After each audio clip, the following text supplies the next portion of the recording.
A, नमस्ते सबै साथीहरूलाई। म चाहिँ हिजो वाचा गरे अनुसार आज मैले केही भने अनुसार नै बजेटको बारेमा नेपाल सरकारले हिजो प्रतिनिधि सभामा सार्वजनिक गरेको नीति बजेटको बारेमा केही आफ्ना भनाइहरू सहित यहाँ उपस्थित भएको छु र आज मूलतः म यो बजेट कस्तो छ भन्ने बारेमा मेरा आफ्ना केही धारणाहरू राख्न गइराखेको छु। नेपाल सरकारले हिजो जुन बजेट वक्तव्य सार्वजनिक गरेको छ त्यो बजेट वक्तव्यले को बारेमा मूलतः मिश्रित प्रतिक्रिया आएका छन्। कतिपयले यो बजेट अत्यन्त राम्रो छ पनि भनिराखेका छन्, कतिपयले यो बजेट चाहिँ एकदम खतमै छ पनि भनिराखेका छन्। र यो बजेट सारमा हो के र यो बजेटले के विषयवस्तु समेट्यो अथवा के विषयवस्तु समेट्न सकेन, के समेट्न जरुरी हुन्थ्यो, कस्तो खालको बजेट हो भन्ने बारेमा केही आफ्ना विषयवस्तुहरू म हेर्न गइराखेको छु। यो आर्थिक वर्ष 2077-78 को बजेट हिजो प्रस्तुत भएको बजेट कुल बजेट चाहिँ 14 खर्ब 74 अर्ब रुपियाँ बराबरको बजेट चाहिँ सरकारले सार्वजनिक गरेको छ र यो गत वर्ष सार्वजनिक भएको बजेटभन्दा 58 अर्ब रुपियाँले कम हो।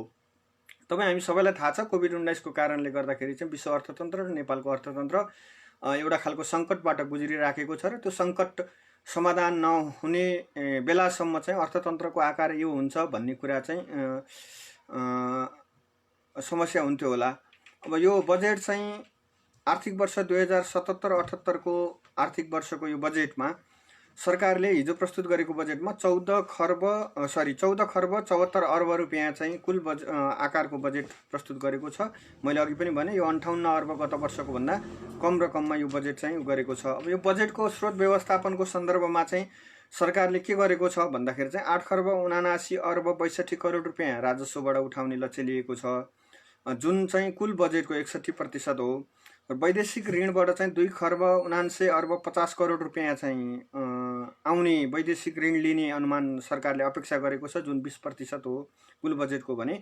आन्तरिक ऋणबाट चाहिँ 2 खर्ब 25 अर्ब रुपियाँ चाहिँ उठाउने अथवा कुल बजेटको 15% चाहिँ त्यहाँबाट बेहोर्ने यसको चाहिँ स्रोत व्यवस्थापनको कुरा सरकारले गरेको छ। र वैदेशिक अनुदान 60 अर्ब 52 करोड चाहिँ सरकारले अर्थात् 4% चाहिँ बजेट चाहिँ वैदेशिक अनुदानबाट प्राप्त हुने अपेक्षा गरेको छ।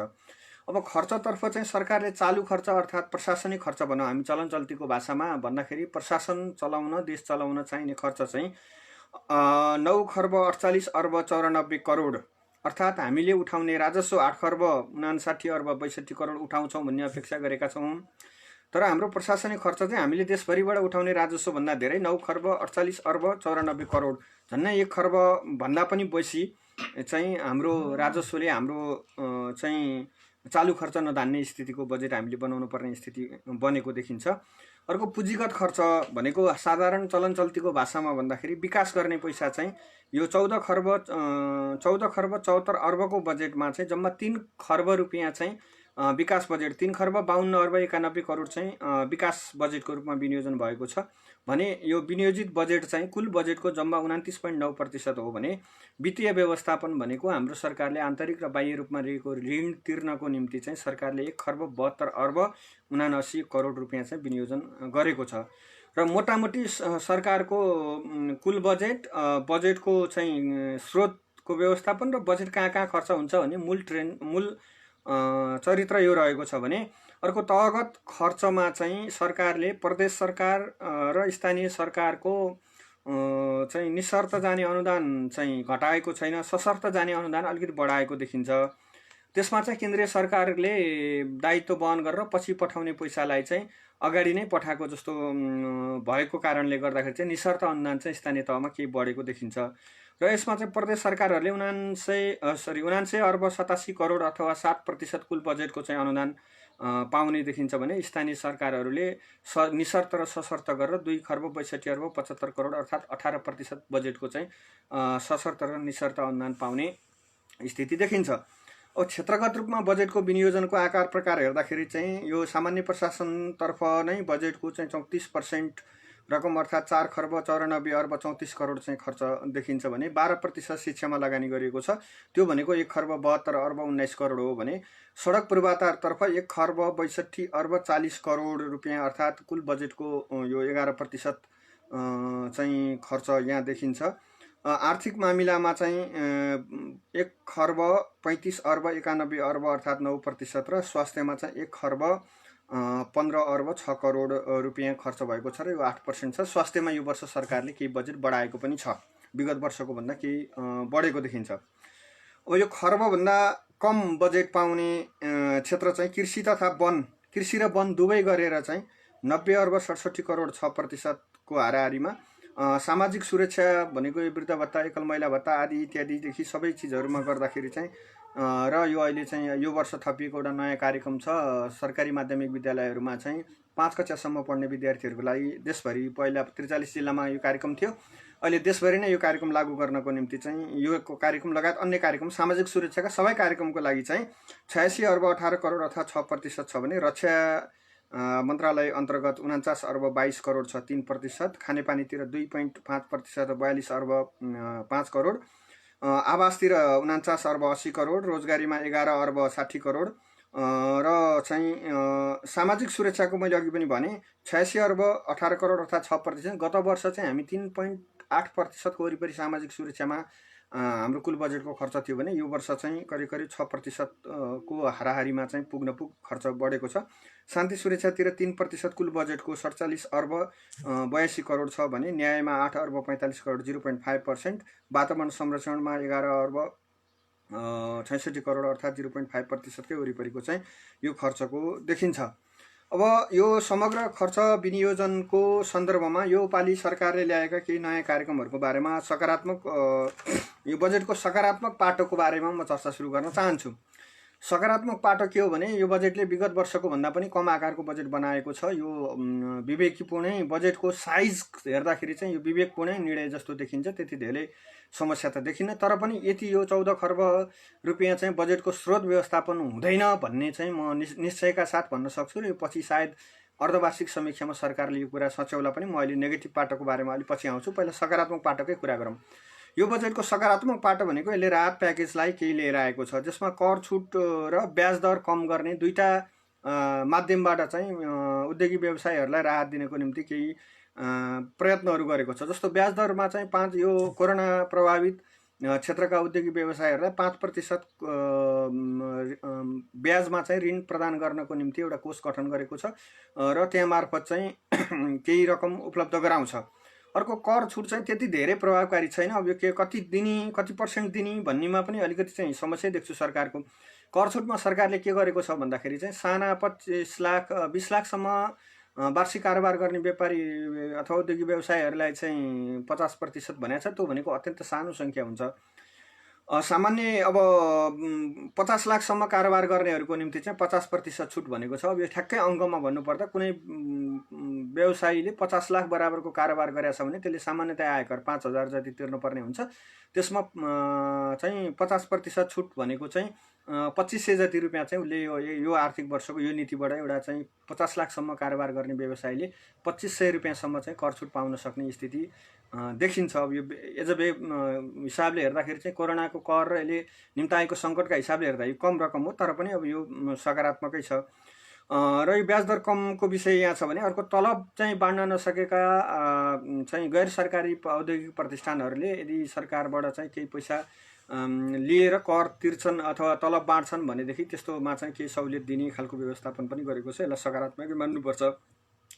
कर छुटकोमा चाहिँ 20 लाखसम्मको कारोबार गर्नेलाई 75% कर छुट छ आयकरमा है। यो फेरि 20 देखि भ्याटमा कुनै गरिएको छैन र आयकरको सिलिङलाई पनि केही चलाइएको छैन। गत वर्षकै सिलिङलाई नै कन्टिन्यू गरिएको छ।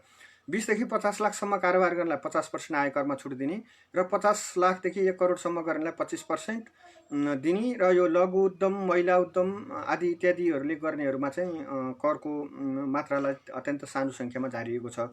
स्वास्थ्य अब यो बजेटको अर्को सकारात्मक पाटो भनेको यो चाहिँ राहत कोषमा चाहिँ विभिन्न ढङ्गले चाहिँ करिब 1 खर्ब 50 अर्ब वरिपरिको राहत चाहिँ निजी क्षेत्रलाई पुग्ने अप्रत्यक्ष प्रत्यक्ष रूपमा पुग्ने खालको चाहिँ सुविधा प्राप्त हुने, निजी क्षेत्रले सुविधा प्राप्त गर्न सक्ने गरी आएको छ। यो कुरा सकारात्मकै छ यो कोभिड-19को प्रभावलाई कम गर्ने सन्दर्भमा।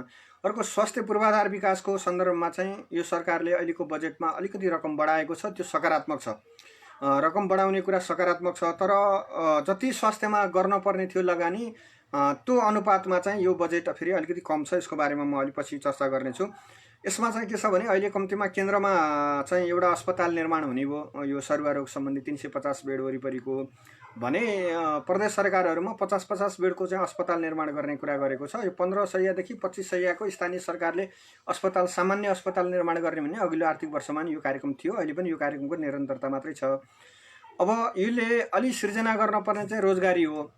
अहिलेको अर्थतन्त्रमा के छ भने हामी कहाँ वार्षिक 5 लाख श्रम शक्ति आउने, त्यसमा 2.5 लाख अलरेडी बेरोजगार हुने। अहिले कोभिडका कारणले चाहिँ रोजगारी देशभित्रै रोजगारी गुमाउने नेपाली नागरिकहरू सङ्ख्या पनि अत्यन्त धेरै हुने र विदेशबाट पनि झन्डै 15 देखि 18 लाखको वरिपरि चाहिँ श्रम शक्ति चाहिँ रोजगार गुमाएर परिस्थितिवश र परिबन्धवश नेपालमा आउने हुँदाखेरि चाहिँ झन्डै 18 देखि 20 लाख मानिसहरू चाहिँ बेरोजगार रहने थपिने स्थितिमा चाहिँ सरकारले रोजगारलाई नै अभिवृद्धि गर्ने खालको कार्यक्रम अझ बढी लिएर आउनु पर्थ्यो।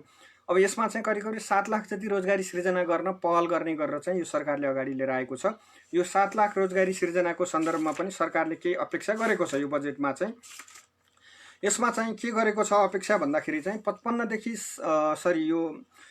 यो 2 लाख जति चाहिँ प्रधानमन्त्री स्वरोजगार कोषको रकमलाई डबल जति बनाइएको छ। त्यसबाट 2 लाख रोजगारी सिर्जना हुनेछ।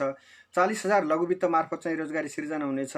32,000 जति युवालाई युवा स्वरोजगार कोषबाट चाहिँ लोन लिएर रोजगार हुनेछन्। वन पैदावारहरूबाट 30,000, 1,50,000 जति चाहिँ गरिबी निवारण कोषमा रहेको चाहिँ रकम परिचालन गरेर 50,000 चाहिँ यो विभिन्न तालिम र सिपमूलक तालिम दिएर तिनलाई चाहिँ रोजगारी सिर्जना गर्ने। अर्को 50,000 चाहिँ छोटा तालिमहरू लिएका जनशक्ति आउँछन् भन्ने खालको चाहिँ छ र अर्को च्यालेन्ज फन्डको पैसा सदुपयोग गरेर नै 2-3 हजार चाहिँ रोजगारी सिर्जना हुन्छ भन्दा मोटामोटी 5 देखि 7 लाखसम्म रोजगारी सिर्जना गर्ने अपेक्षा सरकारले गरेको छ। यो सकारात्मकै मान्नुपर्छ, तर यो पर्याप्त भने छैन।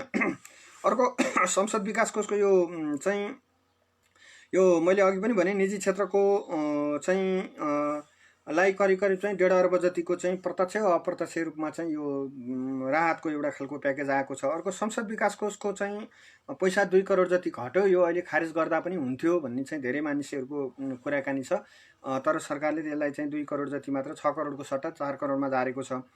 अर्को एउटा सरकारले सामाजिक उत्तरदायित्व अन्तर्गत 43वटा जिल्लामा अलरेडी थियो यो चाहिँ 5 कक्षासम्म सरकारी विद्यालयमा पढ्ने विद्यार्थीहरूलाई चाहिँ खाजा खुवाउने कार्यक्रम। अहिले देशभरिका 77 जिल्लामा चाहिँ 5 कक्षासम्म सरकारी विद्यालयमा पढ्ने सबै विद्यार्थीहरूलाई दिवा खाजाको व्यवस्थापन गरेको छ। योबाट 28 लाख विद्यार्थीहरू चाहिँ लाभान्वित हुने रहेछन् यो खालको देखिन्छ। र अब अर्को चाहिँ यो चालु खर्च यो चाहिँ जुन खालको चाहिँ अहिले गरिराखेको छ सरकारले, अब यसको सन्दर्भमा चाहिँ यो नयाँ कार्यक्रमहरूको सन्दर्भमा चाहिँ कोरोना नियन्त्रण गर्न 6 अर्ब रुपियाँ चाहिँ खर्च गर्ने लक्ष्य चाहिँ सरकारले लिएको छ। अब अर्को चाहिँ यो 6 अर्ब रुपियाँ चाहिँ कोरोना नियन्त्रण गर्न पर्याप्त हुन्छ कि हुँदैन, यो अर्को पाटो होला। अर्को चाहिँ यो स्वास्थ्यको सन्दर्भमा चाहिँ यो 300 शय्याको अस्पताल बनाउने, 250 बेड आइसियु चाहिँ थप्ने भन्ने निर्णय सकारात्मकै छ। अब अर्को चाहिँ स्वास्थ्य पूर्वाधारतर्फ 12 अर्ब 46 करोड रुपियाँ विनियोजन गरिएको छ। यो पनि यसलाई नै सकारात्मक रूपमा लिनुपर्ने हुन्छ। अब यो वर्ष चाहिँ 40% नागरिकहरूलाई चाहिँ स्वास्थ्य बिमाको पहुँचमा पुर्याउने भन्ने खालको कुराकानी चाहिँ आएको छ। यो पनि सकारात्मकै छ। र अब अर्को चाहिँ यो अहिले अर्को राहत पाएको क्षेत्र भनेको यो ऊर्जा मन्त्रालय अन्तर्गत ऊर्जा क्षेत्रमा चाहिँ 10 युनिटसम्म विद्युत प्रयोग गर्नेहरूलाई चाहिँ विद्युत युनिट 10 युनिटसम्मको चाहिँ सेवा शुल्क लाग्ने, तर चाहिँ यो विद्युत शुल्क चाहिँ नलाग्ने बनाएको छ भने 150 युनिटसम्मलाई 25% छुट, 250 युनिटसम्मलाई 15% छुटको व्यवस्था गरेको छ। यो पनि अत्यन्त सकारात्मकै देखिन्छ। अब कोभिड प्रभावितलाई 5% को कर्जा सुविधा जुन दिने भनेर भनिएको छ, यसमा चाहिँ यो 5% कोभिड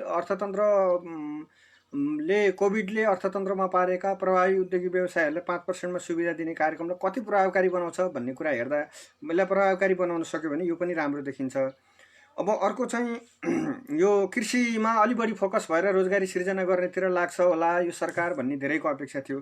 तर कृषि क्षेत्रको केही बजेट चाहिँ विगतभन्दा बढेको छ। तर कृषिमा चाहिँ अहिले सरकारले मलको अनुदान चाहिँ गत आर्थिक वर्षमा 10.5 अर्ब अथवा 10.5 अर्ब रुपियाँ चाहिँ मलमा अनुदान दिएको थियो भने यो वर्ष 11 अर्ब रुपियाँ मात्र मलमा अनुदान भनेको 50 करोड जति मलमा अनुदान बढेको छ। यो हिसाबले हेर्दाखेरि चाहिँ यो मलको अनुदान यो विभिन्न अनुदानका शीर्षकहरू योपालि कृषि मन्त्रालय अन्तर्गत काटिएका छन्, तर यो चाहिँ यो अनुदानलाई चाहिँ अलि बढाउन सकेको भएदेखि अलिकति हुन्थ्यो। अर्को, प्रत्येक स्थानीय तहमा पकेट र प्रत्येक स्थानीय क्षेत्रमा कृषि केन्द्र स्थापना गर्ने कुरा सकारात्मक छन्, तर यतिले मात्रै चाहिँ यो मलको अनुदान आदि इत्यादि यी कुराहरूले चाहिँ अलिकति सकिँदैन। अर्को कुरा चाहिँ के छ भने प्रयोगमा नआएको भूमिहरूलाई चाहिँ भूमि ब्याङ्क मार्फत चाहिँ अलिकति चाहिँ अगाडि जान्छ भन्ने कुराकानी छ। अब यहाँ कतिपय साथीहरूले कमेन्ट गरिराख्नु भएको छ, म पछि सच्याउला यसलाई। यहाँ मिति सुरुमा टाइप गर्दाखेरि चाहिँ अलिकति मिस्टेक भएको छ, म यसलाई सच्याउने कुरा पनि साथीहरूलाई राख्न चाहन्छु, मैले हेरिराखेको छु त्यो। र यो अब यो कोरोना नियन्त्रणको सन्दर्भमा आएका यी प्याकेजहरू चाहिँ ठिकै छन्। अब अर्को चाहिँ यो कृषिको क्षेत्रमा चाहिँ अलि धेरै रोजगारी सृजना गर्ने गरेर चाहिँ आउनु पर्थ्यो। यो भूमि ब्याङ्क हो कि भूमि सुधार हो हामीलाई चाहिने कुरा, अनि खेर गइरहेको भूमिलाई चाहिँ कसरी व्यवस्थापन गर्ने भन्ने सन्दर्भमा पनि अलिकति चाहिँ जोरदार ढङ्गले अगाडि बढ्न पर्ने स्थिति हुन्थ्यो, त्यो अलिकति गर्न सकेको जस्तो देखिँदैन। अब अर्को चाहिँ बजेटका चाहिँ यो खालको स्थितिबाट चाहिँ बजेट आएको छ, केही नयाँ कार्यक्रमहरू आएका। भूमि ब्याङ्क अलिक पुरानै कार्यक्रम हो, तर यसलाई अलिक प्रभावकारी ढङ्गले लाने भन्ने छ। तर हामीलाई भूमि ब्याङ्क चाहिएको हो कि भूमि सुधार चाहिएको हो, अब कृषिको यान्त्रिकीकरण व्यवसायीकरण के गर्न खोजेको हो भन्ने कुरामा अलिकति प्रष्ट दृष्टिकोण भएन।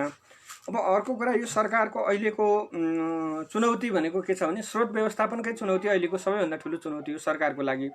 आर्थिक वर्ष 2075-76मा चाहिँ वैदेशिक अनुदान र राजस्व अनि वैदेशिक ऋणको जुन अपेक्षा गरेका छौँ हामीले 14 खर्ब बजेट पुर्याउनको निम्ति चाहिँ सरकारले गरेको अपेक्षा के छ भन्दाखेरि चाहिँ यो वैदेशिक अनुदानको अपेक्षा चाहिँ यो आर्थिक वर्ष 2075-76मा सरकारले 59 अर्ब अपेक्षा गरेका थियो, प्राप्त गरेको 23 अर्ब रुपियाँ थियो। ऋणको अपेक्षा 253 अर्ब थियो, प्राप्त गरेको 124 अर्ब रुपियाँ थियो भने आर्थिक वर्ष 2076-77मा चाहिँ अनुदान 58 अर्ब प्राप्त हुने अनुमान थियो, तर 32 अर्ब रुपियाँ मात्रै आएको छ। ऋण 298 अर्ब रुपियाँ हामी पुर्याउँछौँ भन्ने थियो, त्यो चाहिँ 121 अर्ब रुपियाँ आएको छ।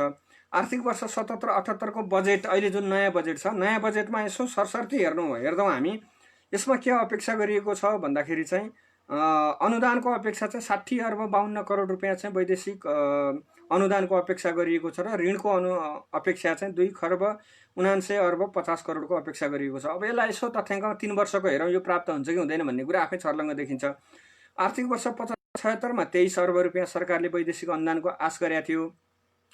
2076-77मा 32 अर्बको चाहिँ अनुमान गरेका थियो भने 2077-78मा 60 अर्बको अपेक्षा गरेको छ, जुन प्राप्त हुने सम्भावना अत्यन्त न्यून छ।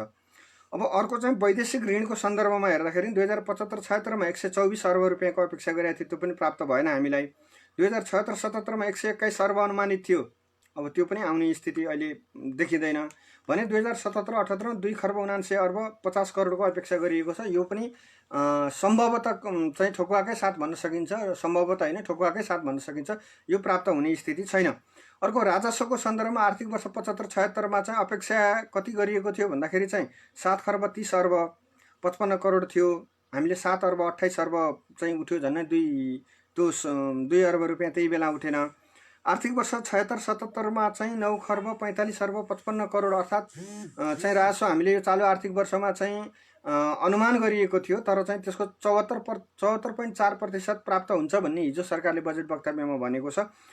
त्यो 74.4% आउँदाखेरि झन्डै 8 खर्ब 27 अर्ब वरिपरि हुन्छ होला भन्ने सरकारको अनुमान छ, त्यो पनि पुग्न कठिन देखिन्छ भने अहिले उल्टे सरकारले राजस्वको अहिले चाहिँ 77-78मा चाहिँ 8 खर्ब 59 अर्ब भनेको यो वर्षको भन्दा पनि अझ बढी चाहिँ राजस्व प्राप्त हुने अनुमान गरेरलाई चाहिँ राखेको छ, त्यो पनि सहजै प्राप्त हुने स्थिति चाहिँ देखिँदैन।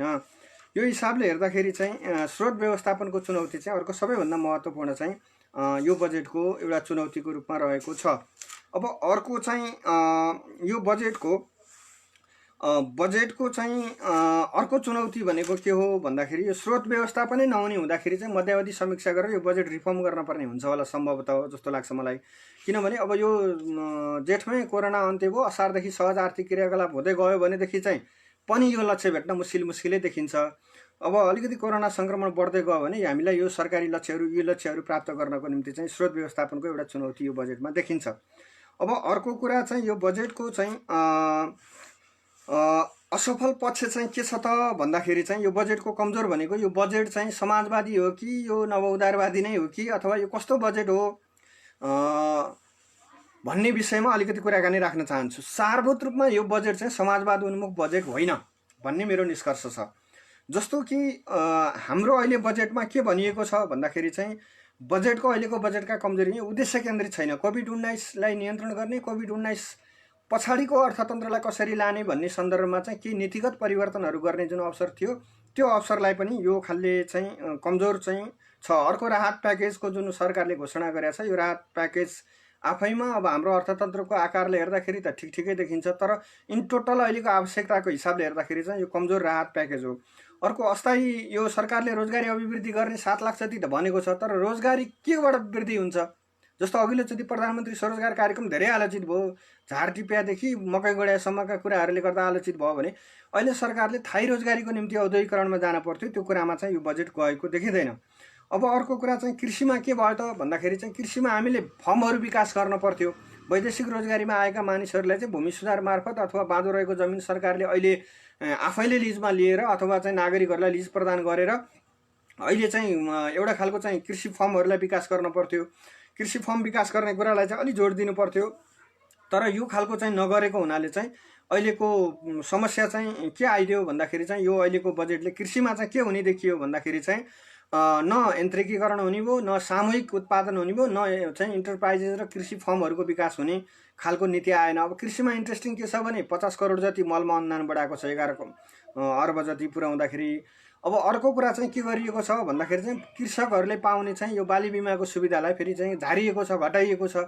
अनि अर्को चाहिँ के छ भन्दाखेरि चाहिँ यो कृषिमा चाहिँ न यन्त्रिकीकरण, न सामूहिक कृषि विकास, न कृषि फर्महरूको विकास गर्ने ठोस खालको योजना चाहिँ केही पनि नआउनु, उल्टै बिनाको यो बिमा, कृषि बिमा, बाली बिमा मार्फत प्राप्त हुने 25% रकम चाहिँ कटौती भएको छ। यसले चाहिँ ठुलो खालको समस्या पार्ने जस्तो देखिन्छ। अब असफल यो बजेटको चाहिँ अर्को कस्तो देखिन्छ भन्दाखेरि चाहिँ अर्को खालको परिस्थिति के देखिन्छ भने अहिले कर, यो नयाँ कर प्यान अनिवार्य भने पछाडि 11 लाख करदाता थपिएको हिजो अर्थमन्त्रीले विवरण सुनाउनु भयो। तर यो थपिएको करदाता थपिए पनि समग्रमा चाहिँ कर प्रणालीमा यिनले गर्ने योगदानको बारेमा अलिकति चर्चा हुन सकिराखेको छैन। अर्को यो बजेट मार्फत चाहिँ बिना लगानीमा केही कार्यक्रमहरू घोषणा गर्न सकिन्थ्यो। कोभिड-19को कारणले चाहिँ अर्थतन्त्र सङ्कटमा भएको बेलामा चाहिँ पुनर्लगानी कसैले गर्छ भने आयकर 5 वर्षको निम्ति छुट, भ्याटमा चाहिँ यति % छुट आदि इत्यादिका कुरा दिएर पुनर्लगानी र पुनर्औद्योगिकीकरणको निम्ति चाहिँ एउटा खालको चाहिँ समस्याग्रस्त अर्थतन्त्रलाई अगाडि बढाउनको निम्ति चाहिँ अलिकति सजिलो हुन्थ्यो भन्ने जस्तो मलाई लाग्दछ। र अब अहिले समग्रमा देखिएको चाहिँ अहिलेको अर्थतन्त्र यो बजेटको चाहिँ समस्या यहाँनेरि छ। अब अर्को चाहिँ के देखिन्छ भन्दाखेरि हाम्रो 3 वर्षको बजेटको प्याटर्नलाई हेरौँ, हामी कसरी असफल बजेटको प्याटर्नको प्र्याक्टिस गरिराखेका छौँ भन्ने कुराको लागि चाहिँ यो हामीले अहिलेको नेकपाको सरकार 2075-76 को पहिलो बजेट लिएर आयो भने 76-77 को गत वर्षको बजेट, अहिले 77-78 को बजेट आइरहेको छ। कतिपय साथीहरूले मैले यो हेडिङमा टाइप गरेकोमा 2077-78 हुन पर्ने ठाउँमा 20 थिच्न पर्ने ठाउँमा 9 थिचेको विषयलाई उठाइराख्नु भएको छ। म यो लाइभ सकेपछि त्यसलाई करेक्सन गर्छु र मैले पटक पटक भनिराखेकै छु, यो आर्थिक वर्ष 2077-78 को हो। 2077-78 को बजेटकै सन्दर्भमा हामी चर्चा गर्दैछौँ, हिजो आएको बजेटकै सन्दर्भमा। र यो 2075-76 को बजेटमा हामी कुल बजेट हाम्रो चाहिँ 13 खर्ब 15 अर्ब 16 करोडको थियो भने 2076-77 को आर्थिक वर्षको बजेट चाहिँ 15 खर्ब 32 अर्ब 96 करोडको थियो। 77-78 मा हामीले यो हिजो आएको बजेट चाहिँ 14 खर्ब 74 अर्ब 64 अर्बको चाहिँ 64 करोडको 14 खर्ब 74 अर्ब 64 करोडको चाहिँ बजेट चाहिँ आएको छ, हिजो आएको चाहिँ बजेट। र यसको पुँजीगत खर्चको प्याटर्न हेर्नुहुन्छ भने 2000 भन्ने अर्थात् विकास बजेटको खर्च, चालु खर्च र विकास खर्चको अन्तर चाहिँ यहाँ हेर्नुहुन्छ भने कस्तो देखिन्छ भने 2075 साल 76-75 आर्थिक वर्ष 75-76 मा 8 खर्ब 45 अर्ब 44 करोड चाहिँ हाम्रो चालु खर्च थियो। आर्थिक वर्ष 2076-77 मा चाहिँ 9 खर्ब 57 अर्ब 10 करोड चाहिँ हाम्रो चालु खर्च थियो भने आर्थिक वर्ष 2077-78 चाहिँ भनेको यो अहिले चालु हिजो आएको बजेटमा चाहिँ 9 खर्ब 48 अर्ब रुपियाँ चाहिँ यो हाम्रो पुँजीगत चालु खर्च अथवा प्रशासनिक खर्चको रूपमा चाहिँ अगाडि आएको छ। अब पुँजीगत खर्चतिर चाहिँ हेर्दाखेरि अर्थात् विकास खर्चतिर हेर्दाखेरि चाहिँ 2075-76 चाहिँ 3 खर्ब 13 अर्ब 79 करोड थियो। 2076-77 चाहिँ 4 खर्ब 8 अर्ब 59 लाख रुपियाँ चाहिँ विकास खर्च छुट्याइएको थियो भने यो 77-78 को आर्थिक वर्षमा चाहिँ 3 खर्ब 52 अर्ब 91 करोड चाहिँ विकास खर्च छुट्याइएको छ। अत वित्तीय व्यवस्थापनतिर चाहिँ 2075-76 चाहिँ 1 खर्ब 55 अर्ब 71 करोड वित्तीय व्यवस्थापनतिर चाहिँ 75-76 छुट्याइएको थियो अथवा ऋण तिर्नको निम्ति सरकारी आन्तरिक र बाह्य ऋण तिर्नको निम्ति भने 76-77 चाहिँ 1 खर्ब 67 अर्ब 75 करोड 59 लाख चाहिँ वित्तीय व्यवस्थापनतिर खर्च गर्ने छुट्याइएको थियो भने 2077-78 को यो हिजोको बजेटमा चाहिँ 1 खर्ब 72 अर्ब रुपियाँ चाहिँ वित्तीय व्यवस्थापनतिर छुट्याइएको छ। अब यो स्रोत व्यवस्थापनको ट्रेन्ड हेरौँ। यो 3 वर्षको बजेटको स्रोत व्यवस्थापनको ट्रेन्ड के छ भने 2075-76 सालको आर्थिक वर्षमा 8 खर्ब 31 अर्ब 31 करोड राजस्व परिचालन गर्ने लक्ष्य थियो भने 2076-77 मा 9 खर्ब 81 अर्ब 13 करोड राजस्व परिचालन गर्ने लक्ष्य लिएको थियो। अब अर्को चाहिँ 77-78 मा चाहिँ फेरि 8 यो अहिलेको विषम परिस्थितिमा आएको बजेटले पनि 8 खर्ब 79 अर्ब रुपियाँ चाहिँ राजस्व परिचालन गर्ने चाहिँ लक्ष्य लिएको छ। वैदेशिक अनुदानको चाहिँ 75-76 मा चाहिँ हामीले 58 अर्ब 81 करोडको बजेटको प्रस्ताव गरेका थियौँ भने 76-77 मा 57 अर्ब 79 करोड र अहिलेको नयाँ बजेटमा चाहिँ हामीले यो 77-78 को बजेटमा चाहिँ 60 अर्ब रुपियाँ चाहिँ वैदेशिक अनुदान प्राप्त हुने अपेक्षा गरेका छौँ, जुन चाहिँ विगत वर्षमा हामीले 32 देखि 36 अर्ब अघिल्लो आर्थिक वर्षमा आएको थियो भने 32 थियो भनेदेखि अहिले 32 देखि 36 कै वरिपरि नै यो सीमित हुने जस्तो देखिन्छ जति अपेक्षा राखे पनि। अब वैदेशिक ऋणको सन्दर्भमा चाहिँ 75-76 मा चाहिँ यो 2 खर्ब 53 अर्ब 2 करोड थियो भने 76-77 मा चाहिँ यो 2 खर्ब वैदेशिक ऋण चाहिँ 2 खर्ब 98 अर्ब 63 करोड लिने अनुमान गरिएको थियो। त्यो प्राप्त हुने स्थिति निश्चय पनि छैन, यसको आधी जति प्राप्त होला। 77-78 मा पनि 2 खर्ब 79 अर्ब नै वैदेशिक ऋणको अपेक्षा गरिएको छ। आन्तरिक ऋणतर्फ 2075-76 मा 1 खर्ब 72 अर्ब, 76-77 मा 1 खर्ब 95 अर्ब र 77-78 मा 2 खर्ब 25 अर्ब रुपियाँ चाहिँ वैदेशिक चाहिँ यो आन्तरिक ऋणको चाहिँ प्रस्ताव गरिएको छ। यो समग्र हेर्दाखेरि चाहिँ के भने 3 वर्षको हाम्रो बजेटको मैले तपाईहरुलाई कम्पेरेटिभ तुलना गर्दाखेरि तथ्याङ्कहरू राख्दाखेरि के देखिन्छ भन्दाखेरि हाम्रो 3 वर्षको बजेटको चाहिँ लक्ष्य अथवा प्याट्रोन अथवा तरिका तौर तरिका चाहिँ उही खालको देखिएको छ र यो उही खालको तौर तरिकालाई चाहिँ हामीले अलिकति चाहिँ सुधार गर्न पर्ने जस्तो देखिन्छ।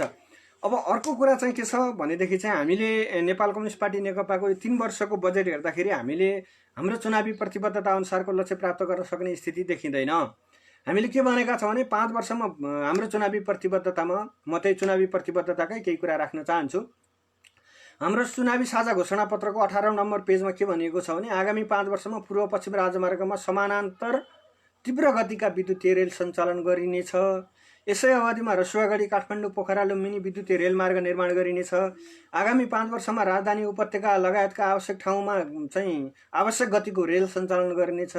काठमाडौँ र वीरगञ्जलाई जोड्ने रेलमार्ग निर्माण कार्य अगाडि बढाइनेछ। काठमाडौँका अन्य प्रमुख सहरहरूमा सम्भाव्यता हेरी मेट्रो मोनोरोल रेल ट्राम्प वा अत्याधुनिक सार्वजनिक यातायात सञ्चालन गरिन्छ। स्थानीय तहमा चक्रपथहरूको सम्भाव्यता अध्ययन गरेर निर्माण गरिनेछ भनेर हामीले हाम्रै चुनावी घोषणापत्रको पृष्ठ 18 मा भनेका छौँ।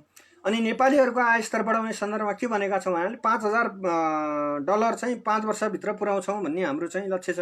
अहिले हाम्रो पुगेको छ $1000 वरिपरि $1100 पनि हाम्रो चाहिँ क्रस हुने स्थिति छैन। भनेपछि हामीले 3वटा आर्थिक वर्षको बजेट बनाउँदाखेरि पनि हामी चाहिँ अहिले कम्तीमा चाहिँ $2000 वरिपरिको $2500 वरिको कम्तीमा हामी पुग्न पर्ने ठाउँमा हुन्थ्यौँ। त्यो पुग्न पर्ने स्थिति चाहिँ हाम्रो बनिराखेको छैन। यो हिसाबले गर्दाखेरि हाम्रो चुनावी घोषणापत्र हामीले जनताको बीचमा गरेको प्रतिबद्धता र हाम्रो बजेटको बीचमा चाहिँ कहिल्यै मेल नहुने गरी चाहिँ दूरी बढ्दैछ र अब हामीलाई जम्मा 2टा बजेट बनाउने सुविधा छ। यो बजेटसम्म पुग्दाखेरि एउटा खालको स्थिति हुन्छ, नभेटिने कुरा निश्चित छ। अब अर्को चाहिँ दिन सकिने कर छुट आदि इत्यादिका कुराहरूमा त केही प्रयासहरू सकारात्मक छन्। मुख्य कुरो अर्थतन्त्रको ट्रेन्ड बदल्ने कुरामा चाहिँ अहिलेको बजेटले समाजवादी अर्थतन्त्र निर्माण गर्ने दिशातिर चाहिँ खास ठोस र सकारात्मक पहल गरेको देखिँदैन। दुईटा कुरा, पहिलो कुरा उत्पादकत्व वृद्धिमा पनि सरकारको पर्याप्त ध्यान छैन। उत्पादन जति सबै निजी क्षेत्रले गरिदियो, सरकारले कर लिने हो, अलिअलि कर छुट दिने हो भन्ने खालको जुन हाम्रो परम्परागत 48 सालदेखि चाहिँ अपनाएको खुल्ला अर्थनीति अथवा उदारीकरण र निजीकरणकै वरिफेरिबाट चाहिँ यो फेरिभन्दा बाहिरबाट चाहिँ यो नव उदारवादी अर्थतन्त्रको ट्रेनभन्दा बाहिरबाट बजेट आएको छैन। अर्को कुरा चाहिँ के छैन, उत्पादन वृद्धि गर्ने कुरामै सरकारको चाहिँ ध्यान छैन। सामूहिक कृषि फर्महरू विकास गर्ने कुरामा बजेटको फोकसै छैन। भूमि बैंक स्थापना, भूमि बैंक भनेको पुँजीवादले एक प्रकारको असफल भइसकेको मोडल हो। तपाईँ फिलिपिन्समै गएर हेर्नुभयो भने फिलिपिन्सकै भूमि बैंक चाहिँ त्यहाँको ए वर्गको कमर्सियल बैंक भएको छ, त्यसले आधारभूत तहको जनतालाई कुनै लाभ चाहिँ दिएको छैन। हामी कहाँ पनि यो भूमि बैंकको चर्चा भएको चाहिँ धेरै वर्ष भयो। अहिले हामीलाई चाहिएको भूमि सुधार हो कि भूमि बैंक हो भन्दा हामीलाई चाहिएको भूमि सुधार हो। र उत्पादन नभएको ठाउँमा चाहिँ सरकार, निजी क्षेत्र र सहकारीको सहलगानीमा हामीलाई चाहिएको सामूहिक कृषि फर्म हो र त्यो मार्फत चाहिँ उत्पादकत्व वृद्धि हो। वा सामूहिक फर्ममा जान नसक्दा निजी फर्महरूको विकास वा राजकीय फर्महरूको, कृषिमा राजकीय फर्महरूको विकास गर्नुपर्ने हाम्रो बजेटको उत्पादकत्व वृद्धिको निम्ति एउटा महत्त्वपूर्ण पाटो हुन्थ्यो। यो पाटोमा बजेट चाहिँ प्रवेशै गरेको जस्तो देखिँदैन। अब अर्को पाटो चाहिँ के भने बजेटले सधैँ चाहिँ यो कृषिमा आत्मनिर्भर हुन्छौँ भन्न हामीले फलाएका धेरै वर्ष हो। कुनै पनि कृषिजन्य उपजमा चाहिँ हामी मूलभूत रूपमा आत्मनिर्भर छैनौँ। यो हिसाबले गर्दा अब अहिले स्थानीय तहले एक एकवटा पकेट क्षेत्र घोषणा गर्ने भने घोषणा मात्र गरेर के हुन्छ? पकेट क्षेत्र, त्यो पकेट क्षेत्र घोषणा गर्दाखेरि त्यहाँ कार्यान्वयन हुने मल, बिउ, बिजन आदि इत्यादि त्यसको बजारीकरणको जिम्मा कसले लिन्छ भन्ने कुरा छैन। एउटा हामीले चाहिँ 150 चाहिँ नयाँ कृषि पसलहरू अथवा चाहिँ कालीमाटी जस्ता बजारहरू खोल्ने कुरा त गऱ्यौँ, तर कालीमाटी जस्ता बजारहरूको एकाधिकार कसको हात हुन्छ भन्ने कुरा पनि हामीले हाम्रो जीवनकालमै भोगिराखेकै कुरा हो। र अर्को महत्त्वपूर्ण पाटो के हो भन्दाखेरि चाहिँ हाम्रो अर्थतन्त्रलाई गति दिनको निम्ति चाहिँ उत्पादन क्षेत्रमा राज्य जाने कुरा, उत्पादन क्षेत्रको सहजीकरण राज्यले गर्ने कुरा र उत्पादकत्व वृद्धि गर्ने कुरालाई चाहिँ राज्यले चाहिँ अलिक महत्त्वका साथ हेरेन। त्यसकारणले चाहिँ यो विषयवस्तुमा राज्यले अलिकति महत्त्वका साथ हेर्न जरुरी छ र राज्यले हेरोस् भन्ने आम जनसमुदायको अपेक्षा थियो। त्यो खालको बजेटले यो दिशा लिएन। अर्को कुरा यो बजेटको सबभन्दा डिफेक्ट के हो भने रोजगारी सिर्जना गर्ने भने चाहिँ केमा रोजगारी सिर्जना गर्ने भन्ने कुराको चाहिँ ठोस छैन हामीसँग। मैले अघि वाचन त गरेँ, राज्यले अघि आज मैले अर्थमन्त्रीको पत्रकार सम्मेलन पनि हेर्दै थिएँ र हामीले यो क्षेत्रमा यति पैसा लगानी गरेर रोजगारी सिर्जना गर्छौँ भनेर त भन्नुभयो। पैसा त लगानी गर्छौँ तर केमा लगानी गर्छौँ भन्ने कुराको चाहिँ इन डिटेल कार्यक्रम छैन। अहिले सरकारको अपेक्षा के देखिन्छ हिजोको बजेटको भने नागरिक आफैले रोजगारीको क्षेत्र पहिचान गरोस्, गरेर कोही आइहालेछ भने अलिकति सहज उसमा चाहिँ रोजगारी दिउँला, के अरे ब्याज सहुलियत दिउँला, अलिकति कर अनुदान दिउँला, त्यसैले रोजगारी सिर्जना भइहाल्छ, निजी क्षेत्रले गराइहाल्छ भन्ने टाइपको जुन हाम्रो बुझाइ छ, यो बुझाइले सरकारले भने जस्तो 6-7 लाख रोजगारी सिर्जना हुने स्थिति छैन।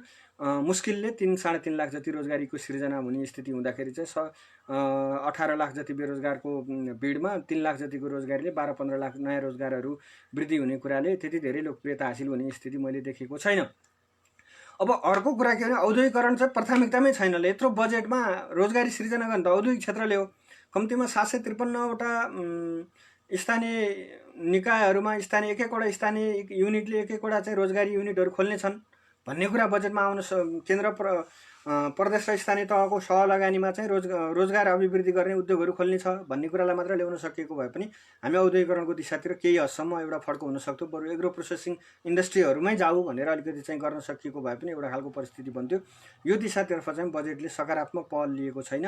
र सारभूत रूपमा भन्नुपर्दा अहिलेको बजेट चाहिँ हाम्रो नवउदारवादी अर्थराजनीतिकै राजमार्गमा सामान्य सुधार हो। यो समाजवादतिरको कतै केही छेक्कन्द छैन। 2-3टा कुरा सामाजिक सुरक्षाका, एउटा 5 कक्षासम्म पढ्ने हिजो जुन 43वटा जिल्लामा कार्यक्रम थियो, विद्यार्थीहरूलाई चाहिँ सरकारी विद्यालय पढ्ने विद्यार्थीहरूलाई चाहिँ खानपिनको खाजाको व्यवस्थापन गर्ने भन्ने कुरा त्यो सकारात्मकै छ। केही कोभिड-19 पछाडि चाहिँ अर्थतन्त्र सङ्कटमा परेका निजी व्यवसायहरूलाई कर र ब्याजमा सहुलियत दिने कुरा ठिकै छ, त्यो सकारात्मकै छ। बिजुलीको अनुदान सकारात्मकै छ, बिजुलीमा गरिएको चाहिँ अनुदानको विषयवस्तु पनि सकारात्मकै छ। यसका अलावा यो बजेटले समाजवाद उन्मुख अथवा समाजवादी अर्थनीति बनाउँदैछ, यसले उत्पादन बढाउँदैछ, यसले वितरणलाई न्यायिक बनाउँदैछ भन्ने कुरालाई पुष्टि गर्ने कुरा चाहिँ छैन। अब कोभिडका कारणले हामीसँग हस्पिटलहरूको सङ्ख्या कम भएको कुरालाई चाहिँ दिनको घामले छर्लङ्ग बनाइदिएको छ। त्यस कारणले चाहिँ के हस्पिटलहरूको सङ्ख्या बढाउने कुरा, केन्द्रमा एउटा 7वटा प्रदेशमा 7वटा गरेर चाहिँ 8वटा अस्पताल बनाउने कुरा र 40% नागरिकहरूलाई स्वास्थ्य बिमाको पहुँचमा पुर्याउने कुरा, यो 2टा कुरा चाहिँ यो सकारात्मक छन्। त्यसपछि त्यो विद्यालयमा खाजा वितरणको कुरा, विद्युतमा उसको कुरा बाहेक अरू कुरामा चाहिँ वितरणका केही सामान्य प्रक्रिया बाहेक यसले आधारभूत वर्गलाई अथवा यो समाजको अर्थतन्त्रलाई चलायमान गर्ने गरेर चाहिँ बजेटले अलि धेरै फोकस गर्न पर्थ्यो। उत्पादन वृद्धि गर्ने कुरा, उत्पादनसँग नजोडिएको रोजगारी, त्यो कथित रोजगारी हुन्छ। प्रधानमन्त्री रोजगार कार्यक्रम मार्फत चाहिँ 100 दिने रोजगारी पुर्याउँछौँ, त्यसको निम्ति बजेट छुट्याइयो भनेर आज पनि अर्थमन्त्रीले दलिल गरिराख्नु भएको थियो। त्यो खालको रोजगारीले हाम्रो विकास र उन्नतिको निम्ति अलिकति चाहिँ समस्या पार्छ। र कृषिमा जुन अनुदान बढाउनु पर्थ्यो अथवा कृषि क्षेत्रमा जुन खालको सरकारको नीति फोकस हुनु पर्थ्यो, हाम्रो प्रारम्भिक उत्पादनको क्षेत्र चाँडो विकास गर्न सक्ने एग्रो प्रोसेसिङ इन्डस्ट्रीहरूलाई चाहिँ अलि बढी जोड गर्नु पर्थ्यो, सहकारीहरूलाई अलि बढी प्रमोट गर्नु पर्थ्यो, सामूहिक खेतीलाई अलि बढी प्रमोट गर्नु पर्थ्यो, जसले चाक्लाबन्दीको स्थितिलामा चाहिँ जमिनहरूलाई पुर्याउन सहयोग गर्थ्यो। निजी फर्महरूलाई पनि अगाडि आउनको निम्ति मेहनत गर्न पर्थ्यो। यो सबै चिजहरू गर्नको निम्ति चाहिँ पर्याप्त ढङ्गले सरकारले बजेटमा ध्यान दिन सकेन। र यो नेपाल कम्युनिस्ट पार्टी नेकपाले नेपाली कङ्ग्रेसले 48 सालमा गिरिजाप्रसाद कोइरालाको नेतृत्वमा 3टा बजेट आएको थियो भने अहिले सम्माननीय प्रधानमन्त्री केपी ओलीको नेतृत्वमा 3वटा बजेट ल्याउने अवसर आयो भने नेपाली काङ्ग्रेसका महेश आचार्य पछि नेपाल कम्युनिस्ट पार्टी नेकपाको तर्फबाट 3वटा बजेट चाहिँ गर्नको निम्ति चाहिँ एउटा अवसर अहिलेको अर्थमन्त्रीलाई पायो। तर 3वटा बजेटसम्म आइपुग्दाखेरि र हाम्रो पार्टीको चुनावी घोषणा पत्र, प्रतिबद्धता पत्र राखेर हेर्दाखेरि यो देशको औद्योगिकरण र तीव्र विकासको अपेक्षालाई हेर्दाखेरि चाहिँ अहिलेको बजेटलाई चाहिँ सफल बजेट मान्न सकिने आधार छैनन् र यसले समाजवादतिरको राजमार्गतिर पनि नेपाली समाजलाई डोराउँछ जस्तो भन्ने मलाई लाग्दैन। र यहाँ सुरुमै मैले यो आर्थिक वर्ष 2077-78 भनेर टाइप गर्न पर्ने ठाउँमा 2977 हुन गएछ। त्यसको निम्ति म क्षमा चाहन्छु र यो क्षमासहित चाहिँ यो आजको यो कार्यक्रमलाई यहाँ अन्त्य गर्छु। हस्त नमस्कार।